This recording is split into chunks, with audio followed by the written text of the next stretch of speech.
you the person that coached Trump to be such a jerk in that first debate? No, and I'll tell you a good story about that. So we're coaching him all the way through it, and I then, remember, there was no public transportation back then.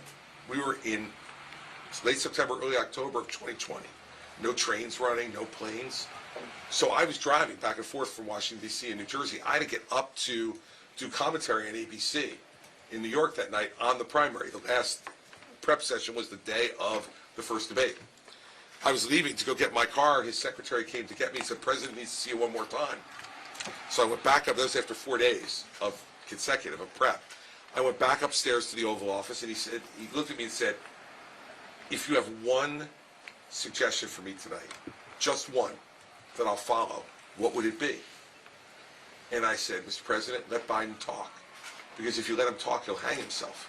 And he put his thumbs up. He went, "Great." He walked out the door onto the colonnade to get packed and head to Cleveland. And then he interrupted him 73 times in 90 minutes. So what it proves to you, it should prove to voters, is he doesn't listen to anybody.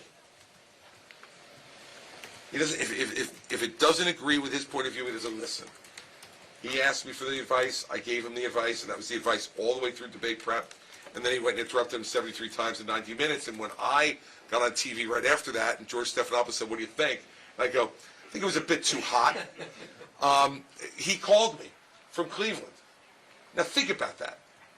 I don't know what anybody else would think you do after a debate, but you're not sitting there watching TV if you're a normal person.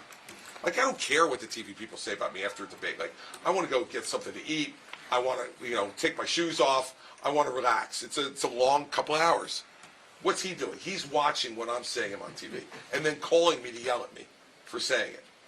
And I said, "Well, you didn't follow my advice. What did you expect me to say? That it was a great performance? It was an awful performance, and you probably just cost yourself the election." And then he hung up on me.